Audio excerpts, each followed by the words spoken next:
শরীয়ত মেনে প্রস্তাবের মাধ্যমে কোনো অবৈধ সাধারণ সম্পর্কে না জড়িয়ে তাকে বিয়ে করেছি পারিবারিকভাবে। আসসালামু আলাইকুম ওয়া রাহমাতুল্লাহি ওয়া বারাকাতুহু। ওয়ালাইকুম আসসালাম বড় আসসালাম। ভাই, আশা করি যে ভালো আছেন। তো একটা ওই লাইভ ভিডিও দেখছিলাম, ওখানে এক মহিলা আপনার নামে বিভিন্ন অভিযোগ করছিল। ওই বিষয়টা একটু জানার জন্য ফোন দিছিলাম, যদি কাইন্ডলি একটু কষ্ট করে সেভাবে বলতেন। ফোন তো অনেকেই দেয়, মেসেজও দেয়। আসলে এসব বিষয় জি নিয়ে কারোর সাথেই কথা বলি না, বলার প্রয়োজন বোধও করি না। আমি প্রচন্ড ব্যস্ত থাকি কাজকর্ম নিয়ে, সমালোচনায় কখনোই কান দিই নেই। বিষয়টা জি একান্ত পারিবারিক বিষয়।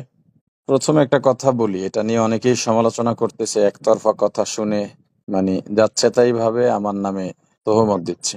বেশিরভাগই দেখি জি টুপিওয়ালা হুজুর, কোনো মাদ্রাসার ছাত্র, না হয় শিক্ষক, না হয় বক্তা, না হয় এখন ইসলামী দলের কর্মী। আফসোস লাগে যদি এই হয় ইসলামী মনাদের অবস্থা, গুনাহকে যদি গুনাহ মনে না করে। যাই হোক, তাদের ফয়সালা ইনশাল্লাহ আল্লাহর সামনে হবে। একতরফা শুনে এরপর যদি এভাবে তারা মন্তব্য করে, রায় দিয়ে দিছে আর কি, ওটা শুনে দ্বিতীয় পক্ষের কথা না শুনে তারা রায় দিয়ে দিছে যে ওইটাই সত্য এবং আমি খারাপ। কিভাবে এটা ভাবতে জি পারে আমি শুধু এটা বুঝতেছি না, যে কিভাবে ভাবতে পারে যেখানে যেই মানুষটা সারা দেশে বছরে অন্তত সব মিলাইয়া আল্লাহর দয়ায় 50 লাখ টাকার উপরে দান অনুদান দেয়, 2-3টা মাদ্রাসা নিজ খরচে চালায়, সেখানে তার ছেলেকে ফালায়া জি রাখবে, বউই যদি থাকে এইভাবে ফালায়া রাখবে এই মিডিয়ার যুগে, এটা বিশ্বাস করে কিভাবে মানুষ? মানসিকতা এত নিচু হয় কিভাবে? তো যাই হোক, সমালোচনায় আসলে কখনোই কান দিই না। মামুন ভাইকে নিয়েও সমালোচনা হয়েছিল, কিন্তু এতে কি তার সম্মান গেছে? তার মর্যাদা আরো বাড়ছে। আমাকে নিয়েও জি আগে না, একবার হইছে, ওটা আরো বাড়ছে। জানছে এটা মিথ্যা, জানছে। আমি কুল্লামার শর্ত দিছি, একবার ভুলে ইনশাল্লাহ বলছি, ইনশাল্লাহ বললে তার তালাক হয় না। পরে আবার সরাসরি বললাম যে এখানে আমার সগীরা গুনাও নাই। এরপর কি প্রচার তারা বন্ধ করছিল? বরং শত শত ভিডিও বানাইছে। জি না, আমার কি হয়েছে?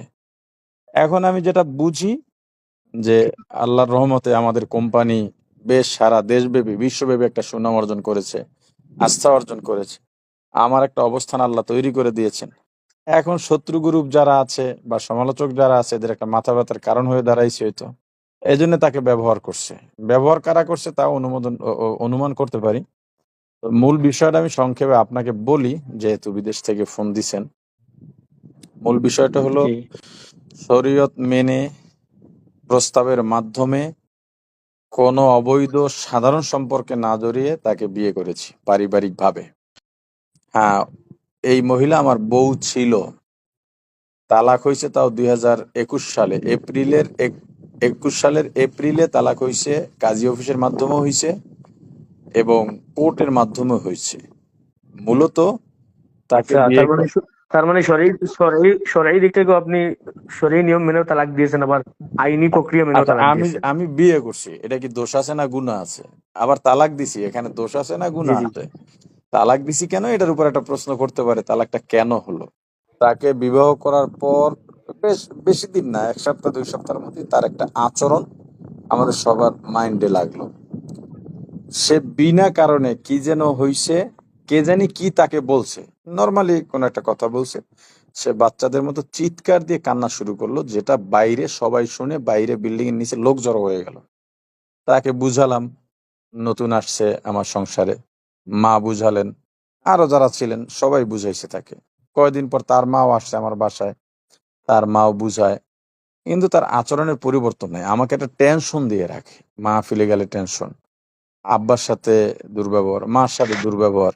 আব্বা জুমা পড়তে যাবে, কি নিয়ে জানি তার মনে লাগছে, তার রুমের ভিতর আব্বার ব্যাগ, কাপড় পাল্টান লাগবে, গোসল করা লাগবে, দরজা ধাক্কাইতেছে, আব্বা মা সবাই, দরজা খুলতেছে না, জুমা কাজা হয়ে যাচ্ছে। পরে আব্বা পাশে আরেক বাড়ির থেকে লুঙ্গি নিয়ে গোসল করে তারপরে জুমায় গেছেন। এটা তো কোনো ছেলে সহ্য করবে না। আম্মা আব্বা জি জি ওর বাসায় মানে বেশি দিন থাকেন নাই, হয়তো সব মিলাইয়া 5 দিনও থাকেন নাই। তাকে ওকে কেউ প্রথমে গ্রহণ করে নিছিল, পরে তার ব্যবহার সবাই দূরে সরে গেছে। এরকম ভাবে দেখা যায় কোনো সমস্যা হলে বা আমি কোনো ধমক দিলে চিৎকার দিয়ে দৌড়ে বাইরে নেমে যেত, ওড়না টোড়না ছাড়া সেখানে গিয়ে চিল্লাই তো, রাইট। বাঁচান আমাকে বাঁচান, মেজবা আমার মাইরে ফেলাইতেছে, মানে এর সুদূর উপরে। এখন পড়ছি এক বিপদে। ওর মার সাথে কথা বললাম, ওর ভাইয়ের সাথে বললাম, আমার মা বাবার সাথে কথা বললাম। তো সবাই বললেন আল্লাহ তাআলা যদি আল্লাহ একটা সন্তান দান করেন হয়তো ঠিক হয়ে যেতে পারে, তুমি ধৈর্য ধরো। তো আমিও বলছি বিয়ে যেহেতু করছি ঠিক আছে থাকুক। সন্তান হলো, এখন এই সন্তান নিয়ে সে আমাকে ব্ল্যাকমেইল শুরু করলো। মানে সে আরো বেপরোয়া হয়ে গেল। মানে এত বেশি বেপরোয়া হয়েছে, এটা কোনো সীমা নাই। আমি থানায় একটা জিডি করলাম। একদিন আমি মাহফিলে দূরে ছিলাম, আস্তে আস্তে আমার ফজর হয়ে গেছে। তো দেখি যে সে চিল্লাইয়া মানুষজন সব জমা করে ফেলাইছে। জাবের ছিল আমার সাথে। আমার মানে আচ্ছা আল্লাহ ইজ্জত রক্ষা করছেন, আল্লাহ নিজে দয়া করে ইজ্জত রক্ষা করছেন। না হয় মিডিয়ার যুগ, ওই সময় তো ভিডিও হওয়ার কথা ছিল, সবাই ভিডিও করার কথা ছিল, কিন্তু সবাই তাকে ধমক দিছে যে আপনি এগুলো কি করতেছেন, নিজেরও তো একটা ইজ্জত আছে। এরপর তার ভাইকে ডাকলাম, তার বড় ভাবি এলো, তার বড় ভাবি আলেমা। তাদেরকে বললাম একে রাখা আমার দ্বারা সম্ভব না, তাতে যা হোক, যত জরিমানা হোক। তো বললাম যত জরিমানা হোক বা যা চান, তবু আমি আর রাখতে পারবো না। ওর ভাই বলল, তুহিন ওর ভাইয়ের নাম, ওর ভাই বলল যে ঠিক আছে, একটা ছেলে যেহেতু আছে, আহ, ছেলেটার জীবনটা নষ্ট করে কি লাভ, আমি ওর জিম্মেদারি নিতে পারি, আমার কাছেও থাকবে, আপনি মাসে একদিন যাবেন তাতেই হবে, কোনো অভিযোগ করব না কোনোদিন। আর মাসে 15,000 টাকা দেবেন ওদের চলার জন্য। আমি বললাম 20,000 টাকা দেবো। এই কথার উপরে আচ্ছা একমত হইয়া ওকে নিয়ে গেল। 4 দিন পরেই আমাকে মেসেজ পাঠাইতেছে, আমি ছেলে নিয়ে এখন রাস্তায় নামবো, মানুষকে দেখাবো এটা মেজবার ছেলে, আমার খবর নেয় না, টাকা পয়সা দেয় না। কথায় কথায় বলবে টাকা পয়সা দেয় না, অথচ টাকা পয়সা কিন্তু তার কাছেই থাকতো, বাসায় থাকতো।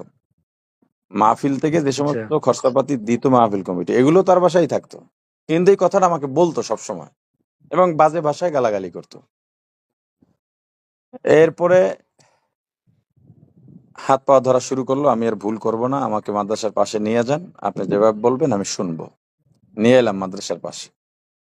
এই একটা ফোন যদি আমাকে দেয় আমি তো ব্যস্ত থাকতে পারি, যদি না ধরি তখন আমার বন্ধু বান্ধব, এই যে জি আমাদের হাসিব আছে, আকন ভাই আছে, আকন সিরাজুল ইসলাম, এরপর আরো যারা যারা জি আছে, সবার নাম্বার আমার মোবাইল থেকে সে নিয়ে রাখছে, সবার আইডি আমার মোবাইল থেকে নিয়ে রাখছে, অথচ তার ফেসবুক চালানো নিষেধ। যত নিষেধ করি সে কোনো নিষেধ শোনে না। তাদেরকে নক দেয়, তারা যখন বলে যে ভাবি এগুলো তো আসলে মেজবা ভাই পছন্দ করে না, পরপুরুষের সাথে আপনি কথা বলবেন, তো আপনি নক দেন কেন, এইটা কেউ বললে তাকে গালি ফাহেসা ভাষায় গালি দিত। এগুলো তাদের কাছে জিজ্ঞেস করলেই পাবেন। এবং এখনো তাদেরকে মেসেজ লা দেয়। হাওলা। আজকে হাসিব আমাকে বলল তাকে নাকি যা তা বইলা মা বাপ তুইলা গালাগালি করছে মেসেজে। আজকে আজকে হাসিব আজ কোমরা থেকে আসছে, আজকে ওকে গালাগালি করছে। যাই হোক, তো এরপরে আপনি দুর্বিষহ জীবন কাটাইছেন যতদিন এরপরে এই সংসার আসিল। আমাকে একদিন আমার বন্ধু, যে বাসায় থাকতো পাশের ফ্ল্যাটে আমার বন্ধু থাকতো, ফোন দিছে যে ভাই আহমদকে তাদের ঘরে ঢুকাইয়া দিয়া তাদের ঘরের দরজা বাহির থেকে লাগাই দিছে, আর আহমদের মা জি আমার ঘরের মধ্যে গিয়া দরজা লাগাই বসে রয়েছে সকালে। এখন তারা বেরো হতে পারতেছে না, কিছু বলতে পারতেছে না, ছেলেটা ভিতরে শুধু কাঁদতেছে, কিছু খাচ্ছেও না। তারা ধাক্কাধাক্কি করে না, অন্যকে ডাকে না, আমাকে সবাই চেনে, ইজ্জতের ব্যাপার, ওই বন্ধুকেও সবাই চেনে। আমি বিকেলে ছেলেকে দিয়ে ঘর থেকে বের করি। মানে ছেলেটাকেও যাচ্ছে তাই ভাবে মানসিক শারীরিক টর্চার করছে। গেল এটা। আচ্ছা আর একবার সে নিজে ঘরের মধ্যে ঢুকে আমাকে ফোন দিছে, আর একবার আমাকে ফোন দিছে যে আমি ছেলে সহ আত্মহত্যা করতেছি। এরকম আমার মাকেও ফোন দিয়া বলতো আমি ছেলে সহ আত্মহত্যা করতেছি। আবার লা আমার হাওলা। জাবেরের বউকে ফোন দিয়া বলতো যে আমার ছেলেকে মেরে ফেলাইতেছি। মানে এই ধরনের মানসিক টর্চার গুলো করতো। একটা মাহফিলে রওনা দিছি, আমাকে ফোন দিয়া বলতেছে আমি ছেলে সহ এখন আত্মহত্যা করতেছি। কি কারণে, কি সমস্যা? সমস্যা আপনি বাসায় আসেন না কেন, মাহফিল যাইতে পারবেন না। মানে ও অযৌক্তিক এরকম বহু দাবি করতো। আমি গাড়ি আচ্ছা ঘুরে আসতে আসতে সন্ধ্যা, আমি ছিলাম ঢাকার বাইরে চিটাং এর ওদিকে। সকালে এই কথা বলছে, জি আমি পাশের বাসার যে আমার বন্ধু আছে তাকে বললাম ভাই ভাবি কি দিয়ে একটু খবর নেন তো বাসায় কোনো ঝামেলা করতেছে কিনা। এরা বাসা ধাক্কাইতেছে, খুলতেছে না, কলিং বেল দিতেছে, গেট খুলতেছে না, কথাও বলতেছে না, এবং মোবাইলও বন্ধ। আমি আসতে আসতে রাত 8টা বাজে। আইসা দরজায় ধাক্কাই, দরজা খুলে না, কথাও নাই, ফোন বন্ধ। পরে কদমতলী থানায় গেলাম, তৎকালীন ওসি ছিল জামাল ভাই, এখন ঢাকায় কোন থানায় যেন আছে। এবং কদমতলীর তৎকালীন ওসি অপারেশন ছিল জাকির ভাই, এখন সম্ভবত উনি যাত্রাবাড়িতে আছেন। জাকির ভাই সহ 10-12 জন পুলিশ আচ্ছা পাঠাইলেন ওসি সাহেব। তারাও দরজার চেষ্টা করলেন, কোনো সাড়া না পাইয়া আমরা একটা চিন্তায়, আমি তো শেষ, একেবারে শেষ, কোনো অঘটন ঘটাইলে তো সব দায় আমার উপরে পড়বে, কেউ কিছু মানতেও চাইবে না। তার মাও জি জানে, জি ভাইরাও জানে এর ব্যবহার এরকম, তারাও অতিষ্ঠ। কিন্তু এরকম দুর্ঘটনা ঘটাইলে তারাও তখন বলবে যে আমি খারাপ। তা আমার জি সবই শেষ হয়ে যাবে। এই অবস্থার মধ্যে ওখানে দাঁড়ানো বাড়িওয়ালা, আমার ওই বন্ধু এবং আমরা সবাই পুলিশ মিললে ওই দরজাটা ভাঙ্গা হইলো। দরজা ভেঙে ভিতরে ঢুকে দেখি সে বসে বসে হাসতেছে আমাদেরকে দেখা। এর কয়দিন পরেই মার্কাজুর তাকওয়া চলে গেছে এবং আমার মেয়েদেরকে নিয়ে মানে অশ্লীল অশ্লীল কথা বলতো। তো এরপরে মার্কাজুর তাকওয়া চলে গেছে, গিয়া ইফতার ছাত্র সহ সবাইকে গালাগালি করলো, হুজুরদেরকে গালাগালি করলো। আমার ওই বিনিয়োগকারীদের টাকা ছিল কোম্পানির অফিসে, ওখানে তখন তো মার্কাজের বিল্ডিং এ আমার কোম্পানির অফিস ছিল, 2.5 লাখ টাকা ছিল, সেটা জি নিয়ে গেল। এরপরে ল্যাপটপ ভাঙলো, সিসি ক্যামেরার মনিটর ভাঙলো। এরপরে আমার কিতাবের সেলফের গ্লাসটা সব ভাঙিয়া তছনছ করে ওখান থেকে চলে গেল। পরে আমি যাত্রাবাড়ি থানায় গিয়ে আরেকটা জিডি করলাম। এই জিডির খবর তার কাছে গেছে, সে তার ভাই এই তুহিনের মামা শ্বশুর ঢাকায় এসবির সদস্য, গোয়েন্দা পুলিশ আর কি। আচ্ছা উনি আমারে ফোন দিয়া সন্ত্রাসী স্টাইলে খুব ভয় দেখাইলো এবং থ্রেট দিল। আমি এসবির প্রধানের কাছে গিয়া নালিশ জানাইলাম, ওনাকে বদলি করে দিছে। বদলি করছে, এখন উনি ফোন দিছে যাত্রাবাড়ি থানায়। তো যাত্রাবাড়ির থেকে আমাকে বললেন যে এরকম ফোন দিছে, আপনারা সুরাহা করেন। আমি বলছি, ঠিক আছে, আসতে বলেন তাদেরকে। এর আগে আমি একদিন কয়েকজন আলেম নিয়েও বাসায় গেছিলাম, তাকে বুঝাইতে। সে আলেমদের সামনে সে চেহারা খোলা অবস্থায় চলে গেছে, সব আলেমকে সে অপমান করছে। এরপর আমি দাঁত কামড়াইয়া থাকছি, জিব্বা কামড়াইয়া থাকছি, কারণ হলো ইজ্জত, আমার ইজ্জত, ছেলেটা আছে, যা দুনিয়ার জি কষ্ট জি মেনে নেবো, সমস্যা নেই। এরপরে তারা এলেন, এর মাঝে একবার যাত্রাবাড়ি থানায় সে চলে গেছিল। আমাকে তখন ওসি ছিলেন মাজার ভাই, আমাকে বললেন ওকে একটা বাজে ভাষায় গালি দিয়ে বলছেন, মানে বিরক্ত হইয়া, যে এরকম একটা মেয়েকে আপনি বিবাহ করছেন কিভাবে, এই অবস্থা। যাই হোক, এরপরে বাসায় বসলাম। সেই তার ভাইয়ের মামা শ্বশুর, ওর নাম মোখলেসুর রহমান, গোয়েন্দা পুলিশ, এবং যাত্রাবাড়ি থানার এসআই ওসমান ভাই। এই ওসমান ভাই এখনো যাত্রাবাড়িতে আছে। এবং ওই মুখলেসের সাথে আর একজন মাস্তান আসছিল, জগলু নাম। এরা বৈশা একটা আচ্ছা স্টাম্পে লিখিত হলো, ওই স্টাম্পের লিখিত এটা নোটারিও করা হয়েছে। তিনটা স্টাম্পে লেখা হয়েছে, সেখানে অনেকগুলো শর্ত তাদের নিজেদের হাতে লেখছে। শর্তের মধ্যে আছে আমার অনুমতি ছাড়া বাইরে নামা যাবে না। তার মানে সে আমার অনুমতি ছাড়া কিন্তু বাইরে নামতো। এরপরে যাইতো জি হ্যাঁ, ফেসবুক, ইমো এগুলো চালানো যাবে না, অর্থাৎ এগুলো সে চালাইতো, আমার নিষেধের পরে চালাইতো। তো এই শর্তদের চালাই চালানো যাবে না। এরপর আমার বন্ধু বান্ধব কাউকে মেসেজ করা যাবে না। তার মানে এটা সে করতো, এই জন্য এই শর্ত তারা দিছে। আমার মা বোন ভাই, জি জি আহ, বাবা মা, ভাই বোন, এদের কারোর সাথে দুর্ব্যবহার করা যাবে না, এই শর্ত আছে। এটাও সে করতো দেখেই তো শর্ত দিছে। এরকম অনেকগুলো শর্ত দিয়ে 1 মাস টাইম দিল, এবং মাসে তাকে আমি 15,000 টাকা দেবো, আর বাসা ভাড়া আলাদা দিয়ে দেবো, আমি দিয়ে দেবো, বাসা ভাড়ার বাইরে 15,000 টাকা দেবো। এই আর ছেলে যদি অসুস্থ হয় বা কিছু হয়, এটার খরচ আমি আলাদা দেবো। 1 মাস সময় দিলে 1 মাসের মধ্যে যদি সে এই আমলটা করতে পারে তাহলে আমার সাথে সংসার করতে পারবে, যদি আমলটা করতে না পারে তাহলে আমার সাথে সে সংসার করতে পারবে না। এই সিদ্ধান্ত হয়ে গেল। এক আচ্ছা সপ্তাহের মধ্যে এখানে এই মোকলেস, জগলু, এদের মোবাইল নাম্বার, স্বাক্ষর সব আছে এই স্টাম্পে, এই স্টাম্প আমার কাছে আছে। 1 সপ্তাহের মধ্যে সেটা পাল্টাইলো। জি পরে মোখলেসের ফোন দিলাম, সে বলে আমি এর দায়িত্ব নিতে পারবো না, এই মেয়ে খারাপ, আমি যা বুঝছিলাম সেটা না, আমাকে আপনি মাফ করে দিন। এরপরে আমি এর মাঝে প্রায় 4-5টা জিডি তার নামে আমি করছি থানায়। কি করার, আমার তো বাঁচতে হবে। শেষ পর্যন্ত হ্যাঁ জি জি শেষ পর্যন্ত সে আমার নামে, শত্রুদের খেলার পুতুল ছিল সে, সোজা আমার শত্রু যে কেউই তাকে ব্যবহার করতে পারতো। শত্রু পাইলে সে খুশি হইতো, আমার শত্রুর কারো নাম্বার পাইলে সে খুশি হয়ে যেত, তাদের সাথে কথা বলতো, আমার ব্যাপারে কিভাবে আমাকে ছোট করা যায় এটা সে পরামর্শ করতো। সে গিয়ে আমার নামে একটা নারী শিশু মামলা দিল। নারী শিশু মামলায় জামিন পাওয়া মুশকিল, পাওয়া যায় না। তা অভিযোগ দিছে কোন জি সালের ফেব্রুয়ারির 15 তারিখ দিন, আমার সালটা মনে নেই, ফেব্রুয়ারির 15 তারিখ আনুমানিক সন্ধ্যা 6টায় বাসায় গিয়ে তাকে মারধর করে 5 লাখ টাকা যৌতুক চাইছি। তা আল্লাহর কি রহমত, আমি 13, 14, 15, 16, 17 এই কয়টা তারিখ ছিলাম আপনাদের সিলেটের মাহফিলে। প্রতিদিন 3টা করে মাহফিল ছিল। আমি আচ্ছা কোর্টে এই 3 দিনের প্রতিদিনের 3টা মাহফিলের 3টা লিফলেট সংগ্রহ করছি, কমিটির নাম্বার এবং কোন হোটেলে ছিলাম এগুলোর কাস্টমার কপি কোর্টে সাবমিট করার পর ম্যাজিস্ট্রেট বলছে কোনো কারণে এই বিবাদীকে বা আসামিকে কাস্টডি দেওয়ার কোনো সুযোগ নেই, মামলার কোনো অস্তিত্বই খুঁজে পাচ্ছি না। তো এই জুলুমটা আমি কিভাবে করি? আমাকে জামিন দিয়ে দিছে, এখন মামলা ডিসকাস হয়ে গেছে। মামলা যখন আমাকে জি মামলা যখন আমাকে দিছেই, আমি জামিন নিছি, তো আমাকে কিছু অফিসার এবং বন্ধু বান্ধব পরামর্শ দিলেন, আপনি যেহেতু কাবিন আছে, আপনি কোর্টের মাধ্যমে তালাক দিয়ে দেন। মামলা যেহেতু দিয়েই ফেলাইছে, এখন তো আর সমস্যা নাই। এখন তালাক দিলে এখন সে আর জি আর দ্বিতীয় মামলা দিতে পারবে না।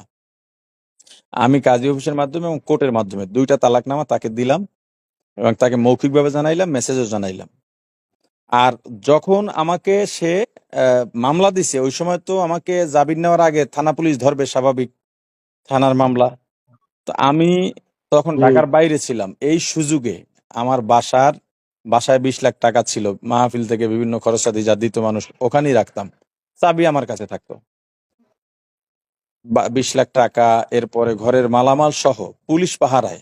মানে তার ভাই ছিল একজন, এই যে মিন্নি ঘটনা, বরগুনার মিন্নি, ওই সময় যে এসপি ছিল মারুফ, ওর ভাইকে আচ্ছা ওনার সহযোগিতায় ও অনেক চেষ্টা করছে আমাকে হ্যারাসমেন্ট করার। ওনার মাধ্যমেই যাতে আমার লোকজন ফিরাইতে না পারে, পুলিশ প্রোটোকল দিয়ে আমার বাসার থেকে ওর ভাই আরো সব মালামাল নিয়ে চুরি করে চলে গেল। আমি এটার নামে একটা মামলা করছিলাম জি কোর্টে। সেই মামলাটা মানে জিডি করছিলাম, জিডি কোর্টে গেছে, কোর্ট থেকে তদন্ত দিয়েছে, তদন্তে সঠিক পাইয়া তার নামে ওয়ারেন্টও নামাইছে। আমি আইইউকে বলছি তাকে ধরার দরকার নেই, যেহেতু আমার ছেলেটা তার কাছে আছে। আমি ছেলের জন্য স্যাক্রিফাইস করলাম, আচ্ছা সে ছেলেকে সামনে আনে, এটাকে ব্যবহার করতেছে। রাত ১২টা ১টায় আমার ছেলেকে ঘুম থেকে জাগাইয়া এরপরে সে ভিডিও কইরা ছেলের লাইফটা শেষ করে দিতেছে, ভবিষ্যৎটা নষ্ট করে দিতেছে। তো যাই হোক, এগুলো নিয়ে চলে গেল, আমি তাকে ধরাইলাম না। এখন তার দাবি সে আমার বউ আছে, কিভাবে থাকে? বউই যদি থাকে, আমার এখান থেকে গিয়ে সে কেন কোনোদিন যোগাযোগ করে নাই বা আমার বাড়িতে আসে নাই? সে ছেলে নিয়ে চলে আসতো যদি এত সাহস থাকতো, জি তার যদি এত লিগেসি থাকতো, তাহলে তো সে চলে আসতে পারতো। মূলত সেও জানে, চলে সবটুকুই আসতো জানে, জি জি এটা হলো আমাকে একটা হ্যারাসমেন্ট করার জন্য। এবং বলে খরচ দিই না। আমি ছেলেকে যখন দিই, আসাদের জন্য যা কিনি, আহমদের জন্য তাই কিনি, যখন কিনি তখনই। বিদেশ গেলেও আসাদের জন্য যা কিনি, আহমদের জন্য তা কিনি, বরং ১-২ সুট বেশি কিনি। যখন টাকা দিই ২০,০০০ টাকার নিচে দিই না। আমার ছেলের কয় টাকা লাগে বলেন, এটুক ছেলে, ২০,০০০ টাকার নিচে দিই না। মূলত তার যখন জি টাকা দরকার হয়, সে কার কাছে যাবে? কারণ এইবার ঈদে যে মালামাল পাঠাইছি, কুরিয়ারে পাঠাইনি, আমার এক ওই এলাকার পরিচিত লোক দিয়ে পাঠাইছি। উনি গিয়ে খবর পাইছে এ বাড়িতে নাই। কেন? এর ভাই মা একে তাড়াইয়া দিছে, অতিষ্ঠ হয়ে গেছে তার ব্যবহারে। এখন তারা শান্তিতে আছে, স্বস্তিতে আছে, বাড়ি নাই দেখে। তো যাই হোক, এবার দিছি ৫,০০০ টাকা। সব মালামাল দিছি, এছাড়া সবসময় ২০,০০০ টাকা করে দিছি। মানে আমার ছেলের টাকাটা সে ভোগ করে ওখানে বসে। এবং ফেসবুকে নিয়মিত সে নাকি, যখন আমি কাপড় চোপড় দিই, সে ফেসবুকে লেখে। আমি শুনছি, আমি জানি না। তাহলে আমি সবই তো দিচ্ছি ছেলের। তার এক হ্যাঁ চাচির জি মাধ্যমে এগুলা এগুলা ডাক্তার, এগুলা দেখছি এগুলা দেখছি আপনাদের তার চাচি ছিল ভদ্র মহিলা, তাকে দিয়ে প্রস্তাব দেওয়া হইলাম ছেলেটাকে আমার এখানে কিছুদিন রাখতে বলেন, ওর ওখানেও থাকুক, ছেলেটা মা বাপ দুইজনকেই চিনুক, এবং ও তো আমার কাছেই আসতে হবে ছেলের। যদি এখন আসা যাওয়া না থাকে, পরে কষ্ট বেশি পাবে। আর ওর ওখানে থাকলে মানসিক অসুস্থ হয়ে যাবে, কারণ ও টর্চার করে ছেলেকে, মানসিক শারীরিক টর্চার করে। এরা আমার, ওর এলাকার লোকজনই আমাকে বলছে। তা আমার কাছে দেওয়ার ব্যবস্থা করেন। ওই চাষি ওকে প্রস্তাব দেওয়া, সেই চাষিকে নিয়ে উল্টাপাল্টা সে ফেসবুকে লিখছে। একদিকে অভিযোগ দেয় আমার ছেলেকে আনি না, খরচ দিই না, আর একদিকে সে ছেলেকে দিচ্ছেও না। মানে তার ভাইকে দিয়া সে বহু চেষ্টা করছে, যখন দেখছে কিচ্ছু পারে না, এখন চিন্তা করছে যে ফেসবুক একটা ওপেন প্ল্যাটফর্ম আছে, এখানে দিলে আমারও কিছু বিরোধী মানুষ আছে, সমালোচক আছে, এরা হামলে পড়বে, এরা যাচাই বাছাই করবে না, শুনলেই আমার বিরুদ্ধে ঝাঁপিয়ে পড়বে, এই এখানে দিছে। এতে তো আমার আর আল্লাহর রহমত কিছু আসে যায় না। আমার এই সব বিষয়গুলো আমার বন্ধু বান্ধব সবাই জানে যে তার মেজাজ আর বদমেজাজের কি অবস্থা। এখন সে সীমা ছাড়াইছে। এখন আমি তার এই লাইভ, তার পোস্ট, এগুলো সবকিছু রাইখা দিছি আইডি সহ। অলরেডি আমি আইনি ব্যবস্থা নিয়ে নিচ্ছি। আর যারা আমার বিরুদ্ধে বলতেছে, লিখতেছে, আমি তাদের বিরুদ্ধে কোনো অভিযোগ নাই। যে কেয়ামতের ময়দানে আল্লাহর সামনে তারা যেন আমার আমার আমার মুখোমুখি, আল্লাহর সামনে তারা যেন আমার মুখোমুখি হয় ইনশাআল্লাহ। আমি সলিড আছি। আমি বিয়ে করছি শরীয়ত সম্মত ভাবে, সাধারণতম কোনো গুনাহ নাই, অনুত্তম কাজ যে নেই। আমি হক আদায় করছি যথাযথভাবে। বরং তার গালি থেকে বাঁচার জন্যে আমি, সে যা চাইতো তার থেকে বেশি দিতাম। এখন আমাকে নিয়ে সে কথা বলবে কোন অধিকারে? কেন বলতেছে? কোন অধিকারে কথা বলতেছে? জি। কি কারণে, কি কি অর্থ তালাক আছে হয়ে তার গেছে আমাকে তো নিয়ে এখন তো কথা আর বলার? বলার কথা না। জি জি জি। এরপর সেই তালাকনামা কাজী অফিস থেকে তার ঠিকানায় গেছে, সে রাখে নাই। পোস্টমাস্টার বলছে তার কাছে গেছে, সে স্বাক্ষর দেয় নাই। মানে চিঠিটা রিসিভ করার যে স্বাক্ষরটা, স্বাক্ষর দেয় নাই, চিঠিটা রিসিভও করে জি নাই। জি জি। তালাকের ব্যাপার সে তো জানেই, ভালো করেই জানে। সে নিজে ফেসবুকে লেখছে, এগুলো আছে তার আইডির শেষ দিকে গেলেই পাওয়া যাবে, শুরুর দিকে গেলে। এখন হলো কারো প্ররোচনায়, উস্কানিতে এইটা করছে, আমার ছেলের লাইফটাও শেষ করতেছে, আমার একটা বদনাম করার জন্য। এই আর কি। এতে কিচ্ছু আসে যায় না, ইনশাল্লাহ আমি এটা নিয়ে পরোয়াও করি না। যারা এটাকে নিয়ে খুব মজা করে আমার বিরুদ্ধে লিখতেছে, তাদেরকে অবশ্যই কিয়ামতের ময়দানে জবাব দিতে হবে, অবশ্যই, ইনশাল্লাহ। জি। যারা সমালোচনা করতেছে না জেনে না বুঝে, ওটা আল্লাহর উপর থাক। আর আমি জানার জন্য আপনাকে ফোন দিয়েছিলাম, অনেক সময় নষ্ট করছি, সময় দিয়েছেন, ধন্যবাদ, শুক্রিয়া। আর দোয়া করি আল্লাহর আপনার সামনের জীবন সুন্দর হোক, আল্লাহ রাব্বুল আলামিন আপনাকে হোক, এটাই কামনা। ঠিক আছে ভাই, দোয়া চাই, শুক্রিয়া, জাযাকুমুল্লাহ। আসসালামু আলাইকুম ওকে, রহমতুল্লাহ। সালাম আলাইকুম। সালাম রাহমাতুল্লাহ।